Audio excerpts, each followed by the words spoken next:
बाल कटा लिए, गड़बड़ तो नहीं हो गई? ज्यादा ही कटवा लिया यार साइड से। गुस्सा जो आता है ना इनको देख के कि खून खोल रहा है मेरा इनको देख के। ये कैसे हो सकता है भाई साहब? क्या गंदा रिएक्शन दिया है भाई। भाई गॉड, एक हिंदी का सितारा टाइप का गाना और हो जाता ना, मजा आ जाता कसम से भाई। और रजत जी वाली बीट तो मिस कर रहा था मैं। ए राजा जी ए करे तराहल। सो टीवीएफ ने पंचायत का सीजन 4 अमेजॉन प्राइम पे ड्रॉप कर दिया है एंड आते ही भाई ये ऑल इंडिया नंबर 1 पे ट्रेंड कर रहा है। And why not?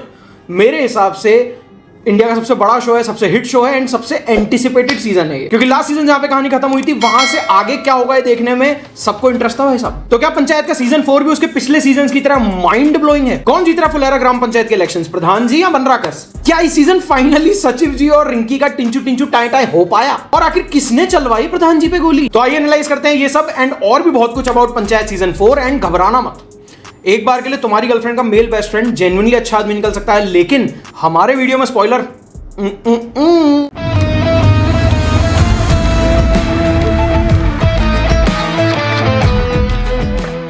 So TVF यानी द वायरल फीवर एक ऐसा स्टूडियो बन चुका है जो लगातार अच्छा कंटेंट चर्न करे जा रहा है, चाहे वो कोटा फैक्ट्री हो, चाहे ग्राम चिकित्सालय, चाहे पंचायत या फिर गुल्लक। भाई ये हर बार एक अच्छी कहानी लेकर आते हैं, उसे जेन्युइन अच्छे कैरेक्टर्स के साथ बुनते हैं और फाइनली एक बहुत ही serious and at the same time बहुत ही रेस्पॉन्सिबल तरीके से उस कहानी को कहते भी हैं, चाहे फिर वो ह्यूमर हो, चाहे सीरियस हो, चाहे कुछ भी हो। These guys just never disappoint. और इस बार भी वही हुआ है। मेरा तो दिमाग एक्चुअली ये सोच के फट रहा है कि ये हर बार कैसे कर रहे हैं, ये हो कैसे रहा है, ये कैसे हो सकता है भाई साहब? तो सबसे पहले प्लॉट से शुरू करें तो कहानी बिल्कुल उसी पॉइंट से शुरू हो रही है जहां से सीजन 3 की खत्म हुई थी। जैसा कि हमने सीजन 3 में देखा था कि ऑल्दो सचिव जी इस पॉलिटिक्स वगैरह में पूरे में घुसना नहीं चाहते थे, गांव की फुलेरा की इस पॉलिटिक्स में इन्वॉल्व नहीं होना चाहते थे, लेकिन उन्हें होना पड़ा और जिस वजह से उनका गुस्से में हाथ भी उठ गया, उनके ऊपर केस हो गए। जो भी कैरेक्टर्स थे मेजर वो सब पुलिस थाने में बैठे हुए हाथ बांध के। अब कहानी यहां से शुरू हो रही है सीजन 4 में कि सचिव जी डरे हुए हैं कि भैया एग्जाम तो मैंने दे दिया है, लेकिन अगर मेरे पे मुकदमा हो गया, मेरे पे केस चल गया या साबित हो गया, मेरी इमेज टार्निश हो जाएगी, मेरा करियर खत्म हो जाएगा। वो जो डर है वो सचिव जी को रात भर सोने नहीं देता, इतना घबराहट है उनको अंदर से। एंड सेम टाइम पे फुलेरा में इलेक्शंस भी चालू हो गए भाई, इलेक्शन की कैंपेनिंग फुल स्विंग में चल रही है, इलेक्शंस होने वाले हैं। वन अपमेंटशिप का गेम चल रहा है Manju Devi and Pradhan ji versus Banrakas and Kranti Devi में, यानी लॉकी वर्सेस प्रेशर कुकर। और इस सब के बीच में फंसा हुआ है पूरा का पूरा फुलेरा, साथ में विधायक की भी कहानी है, एक सांसद भी एड इन कर दिया गया है और भी कुछ कैरेक्टर्स हैं। एंड इस सब के बीच में एक बहुत ही खूबसूरत सी लव स्टोरी भी चल रही है सचिव जी एंड रिंकी की। सो ये ऑल इन ऑल शो का प्लॉट है एंड हर बार की तरह पहले के 2-3 एपिसोड तक बहुत धीमा आराम से it takes its own time, लेकिन बाय एपिसोड 4 और 5 बढ़िया पेस पकड़ लेता है एंड तक जाते जाते आपका फुल इंटरेस्ट घेर लेगा भाई ये शो। एक तो भाई शो की सबसे अच्छी बात यह है कि अपनी स्ट्रेंथ पे खेलते हैं और अपनी स्ट्रेंथ को जानते हैं। मतलब इन्हें पता है कि जनता क्या देखना चाह रही है। जनता देखना चाहती है गाँव, जनता देखना चाहती है वो आराम से चलती हुई जिंदगी, वो रुका हुआ जीवन कि भाई ठंड हो रही है, चाय बाहर बैठ के पी लेते हैं, चाय की टपड़ी पे दिन भर बैठे हुए हैं तो दिन भर बैठे हुए हैं, दिन के दिन निकल रहे हैं, कोई फर्क नहीं पड़ रहा किसी को। हर घर में इमरजेंसी लाइट है क्योंकि उन्हें पता है कि लाइट गई तो लंबी जाएगी।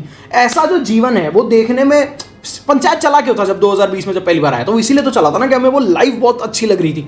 ऑफ कोर्स कैरेक्टर्स अच्छे हैं, प्लॉट अच्छा है, राइटिंग अच्छी है, एक्टर्स ने जबरदस्त काम किया, वो तो अलग है, लेकिन वो जो लाइफ है उन लोगों की वो देखने में हमें मजा आ रहा था, वो हमें फैसिनेट कर रही थी और यही इनकी स्ट्रेंथ है और ये इस बार भी इसी स्ट्रेंथ पे खेले हैं। प्लस इन्होंने एक और बहुत बढ़िया चीज करी है कि यार कब तक ये एक ही चीज दिखाते रहेंगे कि हर बार एक नई कहानी आ रही है, कोई कैरेक्टर आ रहा है, कुछ हो रहा है। इस बार इन्होंने कहा कि ये तो है, ये तो रहेगा ही, लेकिन हम तुम्हें कुछ नया दिखाते हैं। हम तुम्हें दिखाते हैं गांव के इलेक्शंस की, वहां पे छोटी छोटी चीजों के रूमर कैसे बन जाते हैं, छोटी छोटी चीजों पे लोग एक दूसरे से गुस्सा कैसे हो जाते हैं, छोटी छोटी चीजों के लिए मना कैसे लिया जाता है, फटाक से मान भी जाते हैं। जो इलेक्शन है उसकी टोन थोड़ी सीरियस ही रखी गई, विच इज गुड, मुझे पसंद आया कि भाई फालतू का मजाक मस्ती नहीं करी उसमें, उसको सीरियस रहना चाहिए था, वो सीरियस ही था।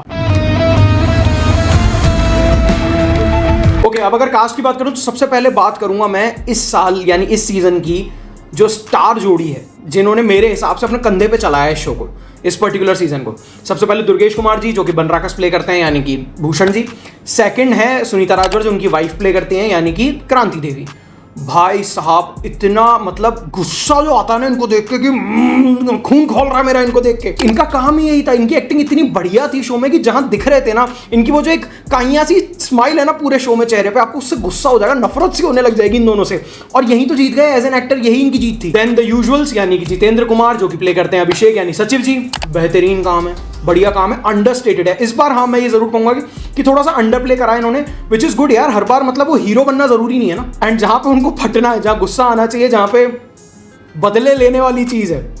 Then of course the power couple, रघुवीर यादव जी एस प्रधान जी, नीना गुप्ता जी एस मंजू देवी। ये दोनों यार अब ये ना एक्चुअली कैरेक्टर्स नहीं रहे, ये इमोशन बन गए। आप इनको कुछ और मैं तो सोच ही नहीं पाता भाई। मेरे को रघुवीर यादव जी अभी भूल चूक माफ में मैंने उनको देखा था, वहां भी उनका निकल गया था ससुर छी और मेरे को तो पता नहीं लगता ही स्क्रीन पे आते एक बार बोल दे बस आदमी ससुर, मेरा हो गया भाई, आई एम डन, मेरा पैसा वसूल है ससुर। Then there are the actual stars of this show जो पहले सीजन से ही मेरे लिए तो स्टार्स है भाई। फैजल मलिक एज प्रहलाद चाचा एंड चंदन रॉय विष्णुविकास शुक्ला जो कि हैं उप प्रधान और उप सचिव। भाई ये दोनों जान है शो की, स्पेशली प्रहलाद चाचा। यार फैजल मलिक क्या ही एक्टर है भाई, वो आदमी बिना बोले आंखों से इतना कुछ कह जाता है, इतना कुछ बता देता है ना आपको कि भाई आप देखते रह जाओ। वो जो कनेक्शन है ना एक एक्टर टू एक ऑडियंस वाला, वो फील हो जाता है, आपको अकेला आदमी फील करा देता है। Then of course Sanvika as Rinki, बहुत खूबसूरत लगी हैं वो रिंकी, क्या बात है। एंड जेन्युइनली उसके अलावा भी उनका काम अच्छा है। वो जो एक स्ट्रॉन्ग हेडेड वुमेन का उनको रोल दिया गया है कि हाँ यार ये पढ़ने में शायद अच्छी नहीं है या फिर घर के कामों में उतनी दक्ष नहीं है, लेकिन अपना स्टैंड लेना जानती है, अपना कैलिबर समझती है, अपनी जगह समझती है समाज में। तो वो मुझे बहुत अच्छी लगती है उस कैरेक्टर की। ऑफ कोर्स खूबसूरत तो लगी है भाई, 2 बार कह दिया शायद, लगी भी तो है। And then of course the usuals, Ashok Pathak and Bullu Kumar as Vinod and Madhav. ओ भाई क्या काम किया इन दोनों ने यार, खास करके विनोद को हर बार ना कॉमिक रिलीफ के लिए रखा जाता था, लेकिन इस बार नहीं भाई। कॉमिक रिलीफ तो थी ही, of course he is comic relief, जब वो स्क्रीन पे आते हैं तब आपको हंसा के जाते हैं, लेकिन जिस तरीके से उनको यूज किया गया ना इस बार शो में कि भाई तुम सिर्फ कॉमिक रिलीफ नहीं हो, तुम एक एक्चुअल मेन जंक्चर हो इस शो का, तुम्हारे इर्द गिर्द एक सब प्लॉट घूमेगा पूरा का पूरा, उसको बहुत बढ़िया से यूज किया गया। एंड भाई उनका वो डायलॉग, हम गरीब हैं, गद्दार नहीं। भाई साहब क्या डिलीवरी है उस बंदे की और क्या काम किया है भाई, मैं फ्लैट हो गया भाई। एंड इसके अलावा भी जितने हैं सभी ने बेहतरीन काम किया है। सबसे पहला प्लस तो है भाई इसकी सेटिंग, इसका एनवायरनमेंट। मतलब मेरी माँ भी यही कहती है कि भाई टीवी के गोल्डन डेज की याद दिलाता है ये शो। वो ठहराव, वो आराम से चलने वाली कहानी, कोई खून खराबा नहीं, गाली गलौच नहीं। मतलब शायद पूरे शो में 2 या 3 गालियां हैं इसमें, और वो भी ऐसे निकल जाती हैं कि आप फैमिली के साथ बैठ के भी देख सकते हो, आपको महसूस भी नहीं होगा कि गाली दी सामने वाले ने। एम्फेसाइज नहीं कर रहे ना ये उसके ऊपर। एक सीन है प्रहलाद चा और विकास के बीच में जहां पे कोई डायलॉग नहीं है, विकास कुछ लौटाने आया प्रहलाद चाचा को, एंड उस जगह पे क्या काम किया है दोनों ने ही। एंड पीछे गाना बजता है आसमां रूठा, भाई मैं हाईली रिकमेंड कर रहा हूं, जाके उसको स्पॉटिफाई पे सुनो, it is such a good song. और इसी से मैं आता हूं मेरे सेकंड प्लस पॉइंट पे, जो कि है शो का music is spot on.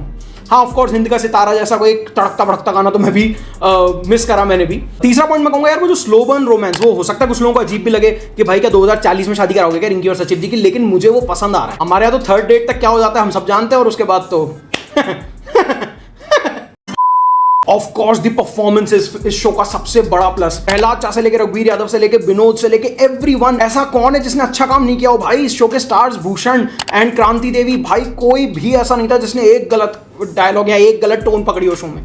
Everyone was spot on। And इस बार जो मुझे बहुत अच्छी बात लगी वो एक रिवील, एंड वाला रिवील जो इन्होंने रखा है ना, वो मुझे बहुत ही बढ़िया लगा भाई। और सबसे बढ़िया बात इसी सीजन में निपटा दिया, वो वाला नहीं कि अगले सीजन में दिखाएंगे। ये एक्चुअली अगर आप देखो ना इस सीजन को, तो ये अगले सीजन का सेटअप ही है कि भाई हम आपको इस सीजन में एक सेटअप करके दे रहे हैं, कहानी बहुत बढ़िया सी, अगले सीजन में आप फोड़ देंगे हम। यार आपने 2 बड़े कैरेक्टर्स इंट्रोड्यूस करे, एक तो रिंकी के नाना जी एंड एक सांसद साहब, और दोनों को ही कुछ यूज नहीं किया। एक एपिसोड के लिए दोनों आते हैं, कहानी में कुछ ऐसा बहुत बड़ा डेंट या कुछ भी ऐसा करके नहीं जाते हैं। हाँ सांसद साहब का फिर भी थोड़ा सा काम था, बट नाना जी तो भाई मैं समझ ही नहीं पाया, मेरे ऊपर से निकल गया नाना जी कि ये क्यों आए थे। हाँ ठीक है मैं समझ गया आगे आने वाले सीजन में वो होंगे, बट यार कुछ तो देते ना मुझे इस सीजन में। एंड सेकंड एक्चुअली क्या है, बहुत अलग सा शिफ्ट मार दिया इन्होंने, एक पूरा एक जो वो डे टू डे लाइफ वाला इनका सिनेरियो वाला और वो सब चलता था, उससे ये पूरा आ गए इलेक्शंस पे। ये पूरा season from the start till the last minute elections पे ही है। तो वो एक टोनल शिफ्ट सा है, हो सकता है कुछ लोगों के लिए वर्क करता है, मेरे लिए शुरुआत में वर्क नहीं करा। दूसरे तीसरे एपिसोड तक आई वाज लाइक कि यार ये कहीं गड़बड़ तो नहीं हो कोई इनसे। पहले शुरुआती 2-3 एपिसोड में ह्यूमर बहुत ही ज्यादा कम है, इसलिए भी हो सकता है मुझे फील हो रहा हो, बट उसके बाद तो संभल गई बात, उसके बाद तो मजा आ गया। पहला सीजन पसंद आया, दूसरा पसंद आया, तीसरा पसंद आया, ये तो आएगा ही, बट ये कुछ अलग कुछ नया कहना चाह रहा है, इसकी अपनी एक अस्तित्व है, सीजन का अपनी एक आइडेंटिटी है, ये बात मुझे तो पसंद आई। तो भाई मैं अपना फाइनल वर्डिक्ट दूं तो मुझे तो ये सीजन बहुत पसंद आया, मैंने जेन्युइनली बहुत एंजॉय किया। मेरी तरफ से पंचायत के सीजन को 5 में से 4 लॉक की है। अब उन्हें तुम उबालो चाहे कैसे भी खा लो, तुम्हारी इच्छा है, बट मैं सजेस्ट करूंगा खाना जरूर भाई, तुम डेफिनेटली एंजॉय करोगे इस शो को। ये एक बहुत ही बढ़िया शो बना है। एंड टीवीएफ जैसे कि मैंने कहा देना है डिसअपॉइंट, उन्होंने इस बार भी कोई डिसअपॉइंटमेंट नहीं दिया हमें। जाके देखो, फैमिली के साथ एंजॉय करो, बढ़िया शो बनाया है। एंड जाने से पहले सब्सक्राइब करते जाना चैनल को और लाइक करते जाना, वीडियो को शेयर कर देना, बढ़िया बढ़िया कमेंट छोड़ देना। कमेंट कम कर रहे हो तुम आजकल, मैं देख रहा हूँ, सही नहीं है बात। और जैसे कि मैंने कहा सब्सक्राइब तो कर ही लेना भाई, क्योंकि बढ़िया बढ़िया वीडियोस आने वाले हैं। माँ का रिव्यू गौतम सर कर देंगे, स्क्विड गेम्स आ रहा है उसका रिव्यू बहुत जल्दी आ जाएगा, तो बढ़िया बढ़िया स्टफ आने वाला है। बिल्कुल भी सोचो मत, सब्सक्राइब का बटन दबाओ फिर जाओ। तब तक के लिए मिलते हैं आपसे बहुत जल्दी। जय श्री राम, वंदे मातरम।